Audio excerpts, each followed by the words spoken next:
तो क्वेश्चन करते हैं, let ABC with 3 non zero real numbers such that, ये इक्वेशन सेटिस्फाई हो रही है।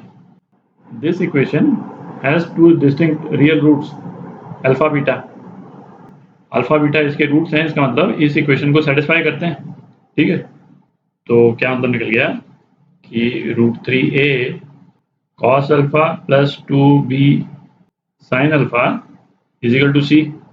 और इसका दूसरा रूट क्या है, यहाँ लिख लेते हैं, √3a cos beta plus 2b sine beta is equal to c। ठीक है, ये दोनों सेटिस्फाई करते हैं। अल्फा बीटा के बीच में एक रिलेशन और दे रखा है, b/a निकालना आप लोग। दोनों एक्सप्रेशन जो है वो c के बराबर हैं, इनको दोनों इक्वेट कर देते हैं अपन, तो क्या आ जाएगा, √3a। अच्छा, cos की टर्म्स एक साथ कर लेते हैं एक ही सेम स्टेप में, तो cos alpha minus cos beta, और साइन की terms 2b sine alpha minus sign beta, ये 0 के बराबर हो गया। ठीक है, ये cos a minus cos b, इसको अपन क्या लिख सकते हैं, √3a cos a minus cos b twice sign a plus b by 2 into sign b minus a by 2 है। तो ऐसे करते हैं, इसको यहाँ माइनस कर देते हैं और यहाँ पे अल्फा माइनस बीटा बाई 2 ही लिख देते हैं। ठीक है, एक तो ये हो गया, दूसरा ये है ना, plus 2b sine a minus sine b cos a plus b by 2 into sine a minus b by 2।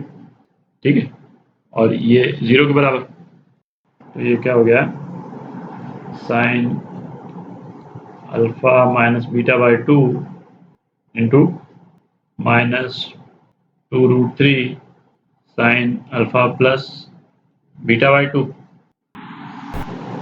और plus 2b 4b cos alpha plus beta by 2। ठीक है, इज इक्वल टू 0। अच्छा, अब देखें इस वाले एक्सप्रेशन में या तो ये 0 होगा या फिर ये एक्सप्रेशन 0 होगा, है ना, 0 होने के लिए। पर आप देखें ये वाला जो एक्सप्रेशन है sine alpha minus beta by 2, ये 0 नहीं हो सकता है। क्यों 0 नहीं हो सकता है, क्योंकि यदि ये 0 है, इसका इम्प्लीकेशन क्या हो जाएगा, इसका इम्प्लीकेशन हो जाएगा अल्फा जो है बीटा के बराबर है, तभी तो 0 होगा ये।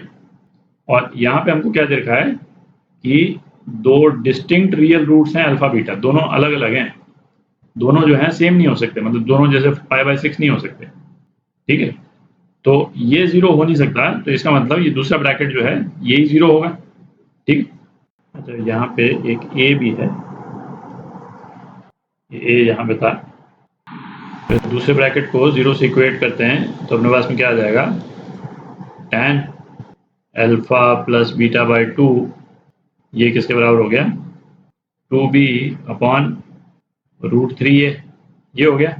ठीक है, अच्छा अल्फा प्लस बीटा हमारे को दे ही रखा है π/3, तो अल्फा प्लस बीटा बाई 2 क्या हो गया, π/6 हो गया।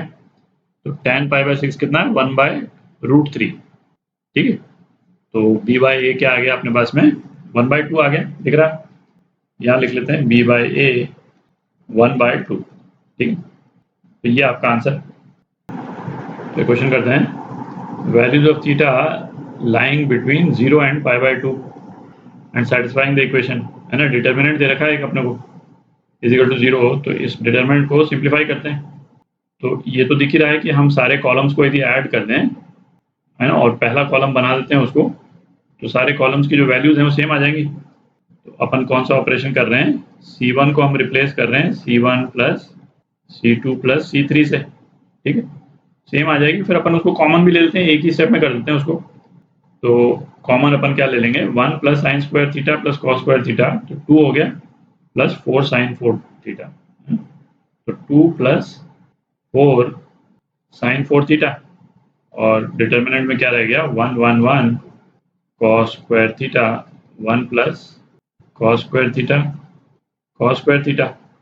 और 4 साइन 4 थीटा, ये भी 4 sine 4 theta and 1 plus 4 sine 4 theta.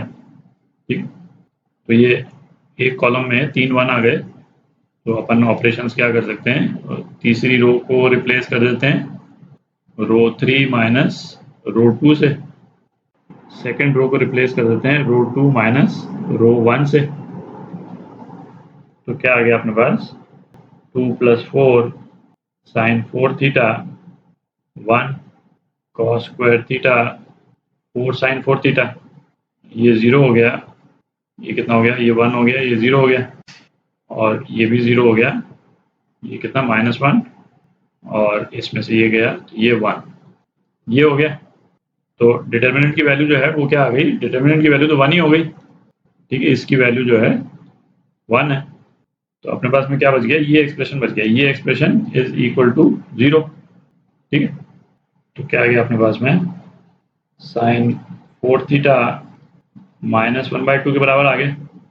तो अल्फा जो है हमारा कितना हो जाएगा, अल्फा -π/6 हो जाएगा, ठीक है। तो इसका सॉल्यूशन, जनरल सॉल्यूशन क्या हो जाएगा, 4 theta is equal to n pi plus -1n into π/6 -π/6, ठीक है। तो इसको अपन क्या लिख सकते हैं, n पाई प्लस -1n+1 कर सकते हैं इसको इंटू π/6, ठीक है। ये जनरल सॉल्यूशन आ गया। अब ये जनरल सॉल्यूशन में से है ना कौन कौन से सॉल्यूशन है, एक से ज़्यादा भी हो सकते हैं, वो अपने को चेक करने हैं, तो चेक कर लेते हैं उसको। तो थीटा की क्या वैल्यू हो जाएगी, थीटा हो जाएगा n π/4 प्लस -1n+1 π/24 हो गया, ठीक है। तो ये जनरल सॉल्यूशन आ गया थीटा का।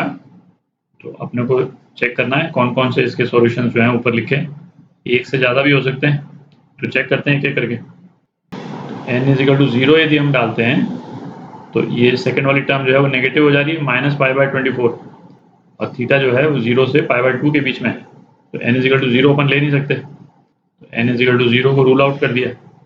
n = 1 है ना, n = 1 हो सकता है, n = 1 में थीटा जो है वो क्या हो जाएगा π/4, और 1 डालने से ये पॉजिटिव नंबर हो गया, तो प्लस π/24, तो ये कितना हो जाता है 7π/24।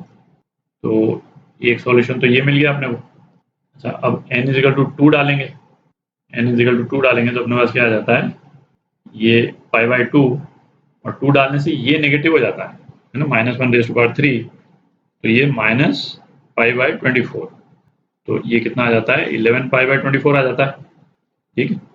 और ये भी एक ऑप्शन में दे रखा है, तो 2 ऑप्शन तो ये हो गए। अच्छा, अब आप देखें इसमें यदि हम 3 डालते हैं तो ये वाली टर्म जो है ये क्या हो जाएगी 3π/4 हो जाएगी, ठीक है। और ये मतलब इतना बड़ा नंबर हो जाता है कि यहाँ पे चाहे प्लस आए चाहे माइनस आए, वो π/2 के बाहर ही चला जाएगा, ठीक है। तो यही 2 सॉल्यूशंस हो गए हमारे, है ना, ये 2 सॉल्यूशंस हो गए, ये आपके आंसर ए और सी।